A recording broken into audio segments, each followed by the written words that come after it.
Ce programme vous est offert par Illico Cash.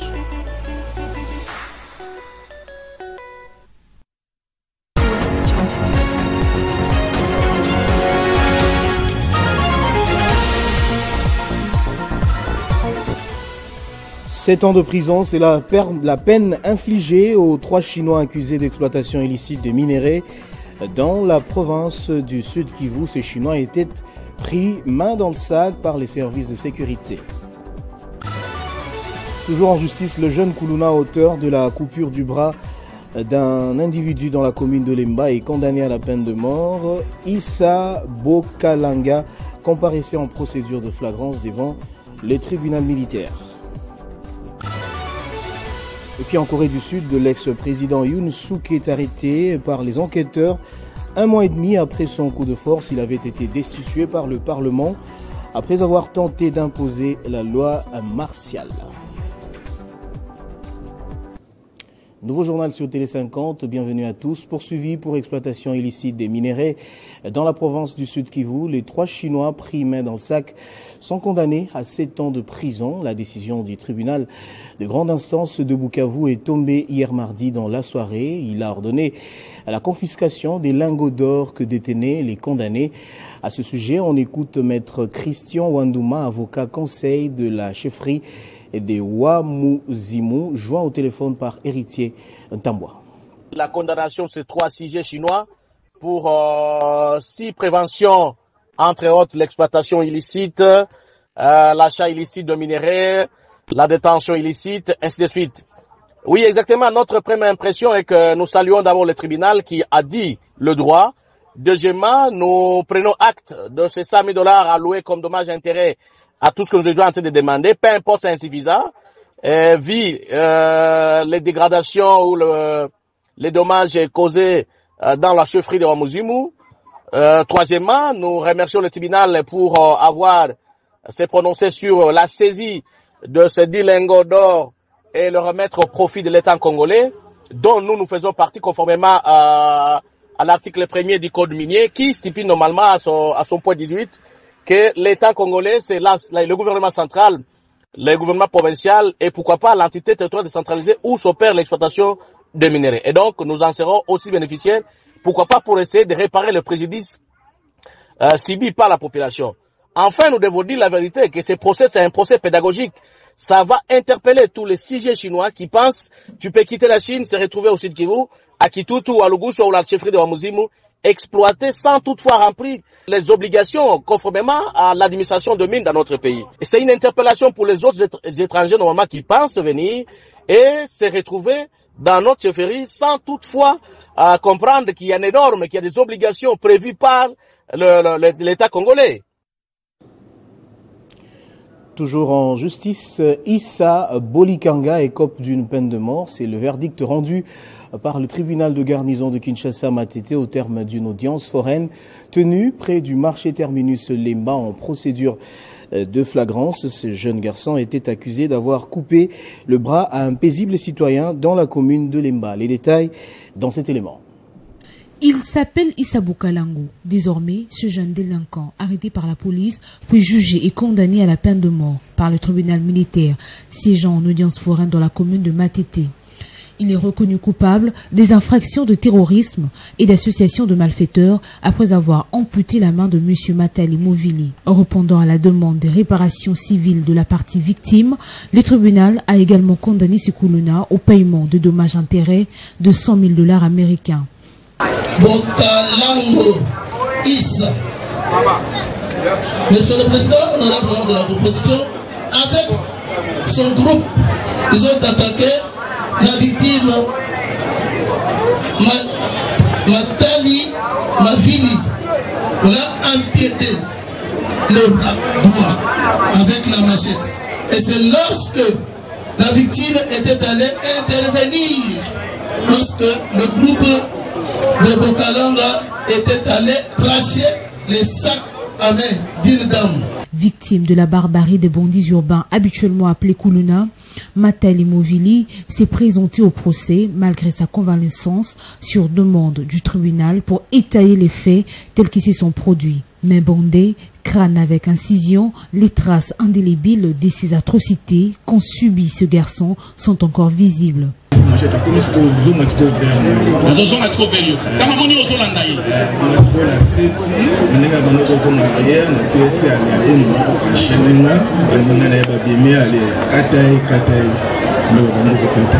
Il faut noter que plusieurs autorités militaires et celles de la police, à l'instar du ministre d'État en charge de la justice Constant Mutamba et du commissaire divisionnaire adjoint de la ville de Kinshasa, Blaise Kilimbalimba, ont pris part à ce procès. Et puis le commissariat provincial de la police a mis la main sur 18 présumés bandits à main armée, en majorité des policiers et quelques militaires. Selon le commandant de la police ville de Kinshasa, les uns sont poursuivis pour visite domiciliaire indésirable et les autres pour déviation des missions et violation des consignes. Le commandant de la police ville de Kinshasa, le commissaire divisionnaire adjoint Blaise Kilimbalimba, a exposé les motifs de ces arrestations. Il est impossible de prétendre mettre de l'ordre dans la société alors qu'on est incapable de le faire chez soi, a-t-il déclaré, soulignant l'importance de l'intégrité des forces de l'ordre dans la lutte contre la criminalité. Les accusations portées contre ces agents incluent des visites domiciliaires indésirables, des déviations de leur mission et des violations des consignes. Parmi ces bandits, certains surnommés Poustoura sont notoires pour les comportements répréhensibles à l'égard des citoyens congolais. Le chef de la police a rassuré que des mesures sont prises pour identifier et appréhender tous les auteurs de ces actes déviants. Nous sommes en train de les découvrir et de les arrêter jusqu'à leur dernier retranchement pour garantir la tranquillité publiée à Kinshasa, a-t-il ajouté. 5 armes de guerre ont été saisies lors de ces opérations, témoignant la gravité de cette situation. Les individus arrêtés seront présentés à la justice. Certains ont procédé de flagrance, tandis que d'autres seront attendus dans le cadre des procédures normales. Kilimbalimba a conclu à lançant un appel aux autres membres des forces de l'ordre. C'est un appel à ne plus s'en donner à ces pratiques dégradantes. Ce sont des comportements qui mènent à la dérive et des conséquences sévères, a-t-il martelé. La sécurité des citoyens et de leurs biens demeure une priorité et cette opération pourrait marquer un tournant dans la lutte contre la criminalité au sein même des institutions censées protéger la population. Poursuivons ce journal pendant ce temps. La Cour constitutionnelle siégeant en matière de contentieux des résultats des élections en RDC entame ce mercredi 15 janvier l'examen des affaires introduites à la suite de la réorganisation des élections législatives nationales dans les circonscriptions électorales de Massimandimba au Kwilu et Yakoma au Nord-Ubangi. Les détails avec Moïse Chamala. Selon l'extrait des rôles rendu public ce mardi 14 janvier, au total, 8 affaires seront examinées et réparties de la manière suivante: 5 affaires pour la circonscription électorale de Yakoma et 3 affaires pour la circonscription électorale de Massimandimba. À Yakoma, le regroupement politique Alliance des élites au service du peuple s'est attaqué à l'élection d'Embouikaya, APA MLC et Nzangi Ngelembi Code. Il est de même pour les partis présidentiels UDPS Tshisekedi qui s'est attaqué à l'élection d'Embouikaya. À Massimandimba, Kawata Lemba s'est attaqué à l'élection des Trifon Kinkemulumba. L'ancien ministre près du président de la République, Nana Manonina, s'est attaqué à la Commission électorale nationale indépendante. Et enfin, les regroupements politiques Alliance des alliés de la Convention pour la République et la démocratie contestent l'élection des Kinkemulumba et Sindani Kandambu. Selon les résultats provisoires publiés par la CENI sur les 2 sièges à pourvoir à la députation nationale pour la circonscription de Yakoma, Mbouikaya du MLC a été proclamé élu. Il est suivi d'Nzangi Ngelembi Antoine du regroupement politique Code. S'agissant de la circonscription électorale des Massimandimba, 5 députés nationaux ont été élus provisoirement. Il s'agit de Didier Manzenga, suivi de Kamisendu Kutuka et l'actuel PCA de la RVA, Kinkemulumba Trimfon. Ces résultats provisoires ont renforcé l'union sacrée de la nation, famille politique de Félix Tshisekedi au sein de l'Assemblée nationale. Une fois que la Cour constitutionnelle rendra son arrêt, ces 7 nouveaux députés nationaux proclamés élus vont rejoindre les 493 élus qui siègent déjà au niveau de la Chambre basse du Parlement. En bref, le ministre des Finances Doudou Fomba, Ali Koundé Libotaï, est accusé à tort de bloquer le paiement de la prime spéciale promise aux conseillers communaux par la première ministre Judith Souminois. Le dossier relatif ont confirmé des sources concordantes au ministère du Budget et des Finances suit son cours normal dans la chaîne des dépenses. Le ministre des Finances, qui s'attelle à réduire considérablement les dépenses en mode d'urgence, a soumis le dossier à la procédure régulière qui peut prendre beaucoup de temps, ont expliqué les mêmes sources. Et puis, quelles sont les directives à prendre pour l'année 2025? C'est la problématique qui a été à la base de l'échange de vœux au ministère des Affaires sociales, Action humanitaire et Solidarité nationale, où la ministre Nathalie Aziza Mounana est revenue sur les réalisations de l'année 2024 en demandant notamment aux cadres et agents des différentes structures de redoubler d'efforts pour 2025. Commentaire de Jean-David Kilolo. Les cadres et agents du ministère des Affaires sociales, Action humanitaire et Solidarité nationale se sont retrouvés autour de la ministre des tutelles Nathalie Aziza Mounana pour la traditionnelle cérémonie d'échange de vœux. Cette cérémonie a servi d'occasion pour faire une rétrospective en termes des bilans, des réalisations menées par Nathalie Aziza Mounana à la tête de ce ministère et de faire des perspectives d'avenir. Les représentants de chaque structure ont brièvement fait la rétrospective de l'année 2024 et ont présenté leurs vœux à la ministre Nathalie Aziza Mounana. Dans son mot des circonstances, la ministre des Affaires sociales, Action humanitaire et Solidarité nationale a appelé tous les personnels à travailler dans l'abnégation pour relever les défis socio-humanitaires dans différents secteurs. Pour cette nouvelle année, je vous invite donc à faire preuve d'une gestion efficace et transparente de vos services pour améliorer le social, le socle du développement durable. Ensemble, nous pouvons bâtir un avenir meilleur en faveur de personnes vulnérables et leur offrir une vie digne et d'épanouissement. Pour terminer, j'adresse à chacun et à vos familles mes vœux les meilleurs pour cette année 2025. Je vous remercie, que Dieu vous bénisse. Ça n'est suivi l'étape des témoignages et de la décoration de Nathalie Aziza Mounana par les agents des corps des assistants sociaux de la RDC pour toutes ces actions sur terrain. Au nom du corps des assistants sociaux de la RDC, nous venons en ce jour d'échange de vœux pour décorer notre maman. C'est un symbole des gens qui veulent le bien-être de la population vulnérable. Que le Seigneur vous bénisse tout au long de votre mandat.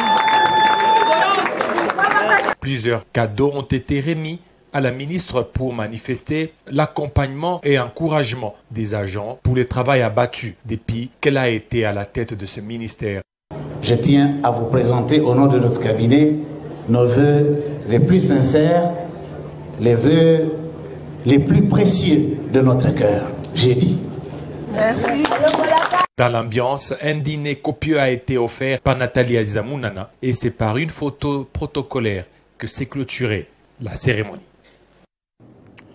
Entre-temps, le syndicat national des médecins a décidé de suspendre son mouvement de grève après 3 semaines de radicalisation.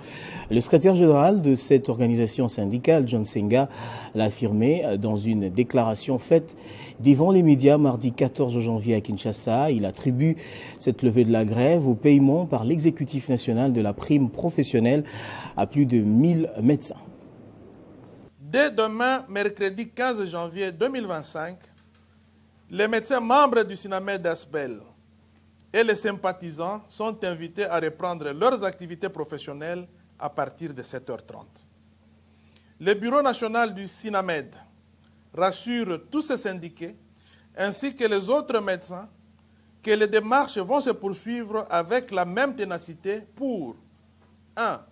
Obtenir du gouvernement et de l'administration de la santé des actes de promotion pour les médecins évoluant dans les FARDC, c'est-à-dire les forces armées de la République démocratique du Congo, dans la police nationale, ainsi qu'à l'enseignement supérieur et universitaire et à la recherche scientifique, selon les prescrits pertinents contenus dans les statuts spécifiques des médecins des services publics de l'État. Des engagements du gouvernement au premier trimestre 2025, le SINAMED rappelle ceci. 1.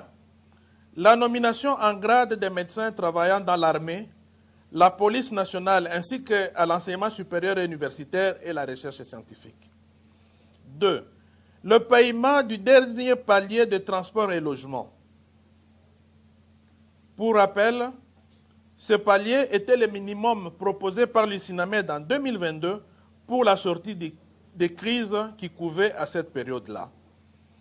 3. La poursuite de l'alignement à la prime des risques des nouveaux médecins. 4. L'examen du cahier des charges des médecins adressé et déposé à Madame la Première ministre, chef du gouvernement. Enfin, 5. La mise en place rapide de la commission chargée de l'assainissement des fichiers des médecins. Le SINAMED suggère au gouvernement de la République de respecter ses engagements en ces temps d'accalmie et d'apaisement pour enfin augurer une ère nouvelle de paix durable dans le secteur de la santé sans provoquer une nouvelle crise de confiance. Direction l'Est de la RDC à présent, où la situation politique au Sud Kivu est marquée ces derniers jours par une vive tension entre les partis politiques Union pour la démocratie et les progrès sociaux UDPS et l'Alliance des forces démocratiques du Congo AFDC. Le parti du gouverneur Jean-Jacques Poroussi. Ce mardi, les cadres et militants de l'UDPS ont organisé une manifestation pacifique devant le cabinet du gouverneur pour dénoncer ce qu'ils qualifient de marginalisation et de mépris à leur égard dans la gestion des affaires provinciales. Des coups de sifflet, calico et banderoles en main, porteurs de plusieurs messages, des dénonciations, le manifestant du parti présidentiel UDPS Tshisekedi reproche à la FDC une répartition inéquitable des postes de responsabilité au sein du gouvernement provincial du Sud Kivu et dans les autres services publics provinciaux. Selon eux, la FDC de Bahati Lukwebo contrôlerait la quasi-totalité des postes clés au détriment de son allié l'UDPS avec qui il co-gère le pouvoir en province. Sur 10 ministères, la FDCA occupe 5 postes stratégiques dont les finances, les infrastructures et l'agriculture. Dans les cabinets du gouverneur, 9 conseillers sur 10 appartiennent à la FDC. Sur les 166 postes d'appui au cabinet, 158 sont également détenus par des membres de la FDC. L'FDC n'a cessé de poser d'autres actes ignobles à l'égard de l'UDPS, l'acharnement contre la famille présidentielle, en se permettant de citer celle-ci nonchalamment et sans vergogne dans les sales dossiers de l'exploitation des minerais dans la province du Sud Kivu. Nous avons décidé dès un jour d'entamer une série d'actions non-stop pour réclamer au gouverneur et son parti FDC ce qui suit: le remaniement du gouvernement provincial, l'annulation pour modification de tous les autres arrêtés portant nomination de cadres et agents dans différents services au gouvernorat des provinces. Alors que le gouverneur Jean-Jacques Poroussi n'a pas encore répondu publiquement à ces accusations, la mobilisation de l'UDPS pourrait s'intensifier dans les jours à venir. Pour les manifestants, il s'agit non seulement de défendre les intérêts de leur parti, mais aussi de préserver la cohésion politique et sociale de la province. Le risque d'un blocage institutionnel plane et la question reste de savoir si les partis trouveront intérêt d'entente pour apaiser les tensions et garantir une gestion inclusive de la province. Et puis dans la province voisine du Nord Kivu, le gouverneur militaire a procédé ce mercredi matin au lancement d'un vaste projet de construction et de modernisation de 53 km de la voirie de Goma. Ils seront exécutés dans le cadre du partenariat public-privé par la société chinoise Yuan Duran Construction Engineering pour une durée de 9 mois. Ce projet de construction et modernisation de 53 km de la voirie de Goma que le gouverneur militaire du Nord Kivu a lancé concerne plusieurs avenues du chef-lieu de cette province. C'est sur avenue Kanyambongo au quartier Keshero que ces travaux ont été lancés. Le directeur provincial de l'Office de voirie et drainage, Timothée Soumaïli, décrit les genres de travaux à exécuter. Ce projet vient résoudre plusieurs problèmes qui préoccupent la population, à savoir les problèmes des embouteillages, les problèmes des sainations d'eau, les problèmes d'insécurité. Aujourd'hui, nous commençons par cette avenue, on appelle Kanyambongo, Et puis les autres avenues vont suivre. Et après ici, nous pensons commencer l'avenue Polyclinique, l'avenue Turunga et l'avenue qui mène vers les scouts. Et ensuite, nous allons poursuivre les autres avenues. Pour le gouverneur Peter Chirimwami, ce vaste projet rentre dans la vision du président de la République. Nous sommes dans un grand chantier pour matérialiser la vision du chef de l'État, le commandant suprême, qui veut la modernisation des villes et des territoires. Et nous agissons sous l'impulsion du gouvernement de la République. C'est la société Enan Durand Construction Engineering qui va exécuter ces travaux avec d'autres sociétés dont Amani Construction and Trading SRL ACT et la société Source de Vie SRL SV en sigle. En Asie, précisément en Corée du Sud, l'ex-président Yoon Suk est arrêté par les enquêteurs 1 mois et demi après son coup de force. Il avait été destitué par le Parlement après avoir tenté d'imposer la loi martiale. Les détails dans cet élément. C'est une première dans l'histoire de la Corée du Sud. Le président Yoon Suk-yeol a été arrêté ce mercredi dans sa résidence à Séoul, à l'issue d'un nouvel assaut des enquêteurs qui veulent l'interroger sur la tentative ratée d'imposer la loi martiale dans le pays au début du mois de décembre. Yoon Suk-yeol, qui jusqu'à-là refuse de s'expliquer, poussant les procureurs à recourir à des mandats d'arrêt afin de le forcer à le faire. Accusé d'avoir violé les codes de la démocratie sud-coréenne en imposant la loi martiale le 3 décembre 2024 et en envoyant l'armée au Parlement pour le museler, il a ignoré plusieurs convocations dans le cadre des enquêtes pour rébellion, un crime passible de la peine de mort. Ce dernier ne s'est pas non plus présenté hier mardi à la première audience de son procès en destitution. Après une première descente qui a tourné au fiasco en début janvier, des agents de la police se sont présentés en nombre avec près de 3500 agents des forces de l'ordre à la résidence transformée en force terrestre où le chef de l'État s'était retranché depuis des semaines. Il peut être détenu en garde à vue pendant 48 heures en vertu du mandat en cours. Les enquêteurs devront en demander un nouveau pour éventuellement prolonger sa détention. Âgé de 64 ans, Yoon Suk-yeol entre tristement dans l'histoire de la Corée du Sud en devenant le premier président sud-coréen en exercice à être arrêté par la police. Et puis en culture, pour terminer, il y a 35 ans jour pour jour, Pongolov, 34 ans, décédé aux cliniques universitaires de Kinshasa de suite d'une méningite cérébrale. C'était précisément le 15 janvier 1990. Elle a toujours été considérée avec Abeti Masikini comme les deux plus grandes dames de la musique zaïroise moderne.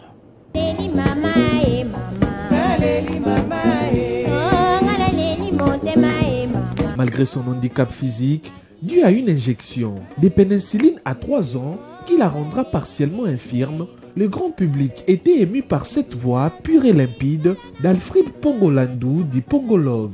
Sa consécration arrive enfin en 1977 lorsqu'elle sortira plusieurs chansons à succès, notamment Daya, Kapwepwe, Motoya, Marketing International, Koba, Monama, Modizo, pour ne citer que celle-là.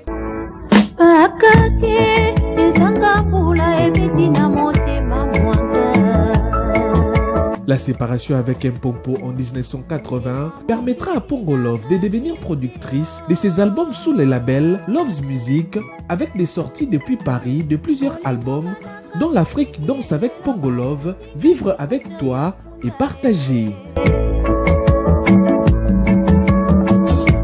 15 janvier 1990, la maladie qui l'a consumée depuis le Gabon où elle s'était installée l'emporta finalement à Kinshasa, revenue pour des soins appropriés. On va prendre les rappels des titres à présent. 7 ans de prison, c'est la peine infligée aux 3 Chinois accusés d'exploitation illicite des minéraux dans la province du Sud Kivu. Ces Chinois étaient pris main dans le sac par les services de sécurité. Toujours en justice, le jeune Koulouna, auteur de la coupure du bras d'un individu dans la commune de Lemba, est condamné à la peine de mort. Issa Bokalango comparaissait en procédure de flagrance devant les tribunaux militaires. Et puis vous l'avez suivi, en Corée du Sud, l'ex-président Yoon Suk est arrêté par les enquêteurs 1 mois et demi après son coup de force. Il avait été destitué par le Parlement après avoir tenté d'imposer la loi martiale. Place à présent à la revue de presse.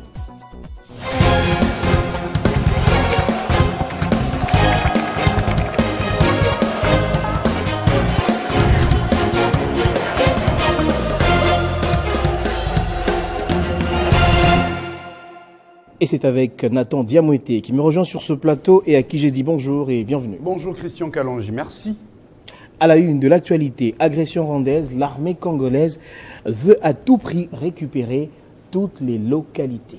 Effectivement, Christian Kalonji, il faudra le dire, les forces armées de la RDC gagnent du terrain au front. Dans sa rubrique Écho du front, le journal pointe sur sa une, les FARDC en super forme récupèrent 5 localités, Christian, pour ce journal. Sa source note que les avancées des FARDC et sur les terrains ont été réalisées dans les cadres de l'opération Caterpillar 2. De son côté, le journal Congo Nouveau explique après le chèque de Luanda, Félix Tshisekedi maintient sa position de ne pas dialoguer avec le rebelle du M23. Et Christian, désormais, l'armée congolaise répond à chaque tir de l'armée rwandaise et ses supplétifs du M23 fait savoir ces tri-hebdomadaires. Christian, pour le journal Echo News, qui estime qu'en focalisant son attention sur la guerre de l'Est et la révision constitutionnelle, Kinshasa se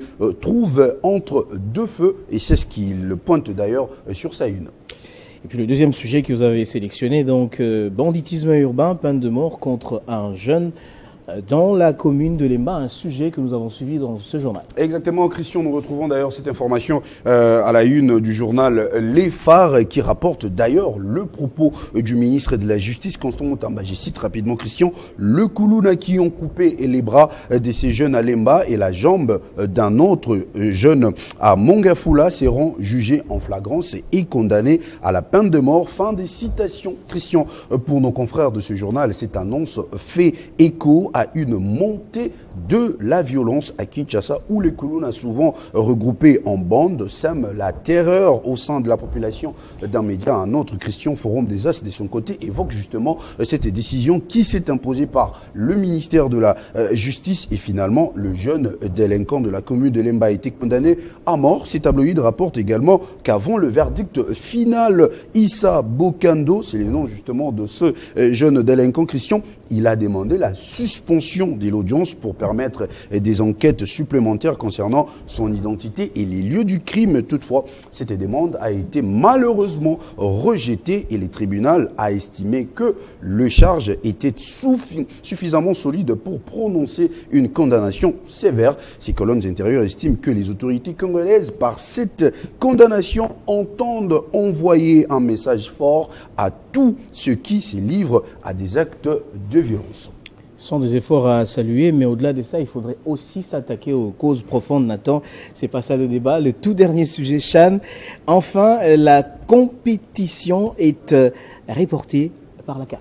Exactement, Christian. Avant d'ailleurs la confirmation de ces rapports, il y a le média en ligne Wise.cd qui avait déjà évoqué un probable report en mettant justement sur sa une Chan tripartite 2024, un probable report serait annoncé, seule la CAF attendue pour clarifier. Et ces médias avaient même précisé, Christian, qu'au finish, cette information n'est officielle et reste à suivre des prêts en attendant les communiqués officiels de la Confédération africaine de football. Et Christian, par la crédibilité de Wise.cd, le journal La Prospérité vient pour confirmer à travers justement un communiqué de presse selon lequel la CAF explique des progrès significatifs qui ont été réalisés dans les 3 pays organisateurs concernant la construction et la mise à niveau de stades, des terrains d'entraînement, des hôtels, des hôpitaux et d'autres infrastructures nécessaires à l'accueil réussi du Chan 2024. Cependant, Christian explique le même journal, les experts techniques et infrastructurels de la CAF basés en partie au Kenya, en Tanzanie et en Ouganda, on conseille justement à l'instance plutôt africaine qu'un délai supplémentaire était nécessaire pour s'assurer que les infrastructures soient conformes aux normes requises pour accueillir le Chan 2024. Avec ces reports, Pérémarque Forum des As, la CAF espère garantir une organisation irréprochable et offrir aux joueurs et aux supporters une expérience inoubliable dans l'environnemental optimal.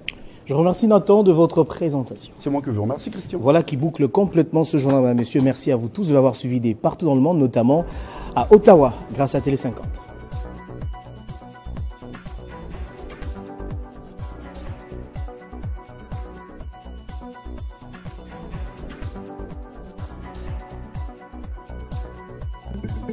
Retrouvez toute l'actualité en continu sur www.tele50.cd. Ce programme vous a été offert par Illico Cash.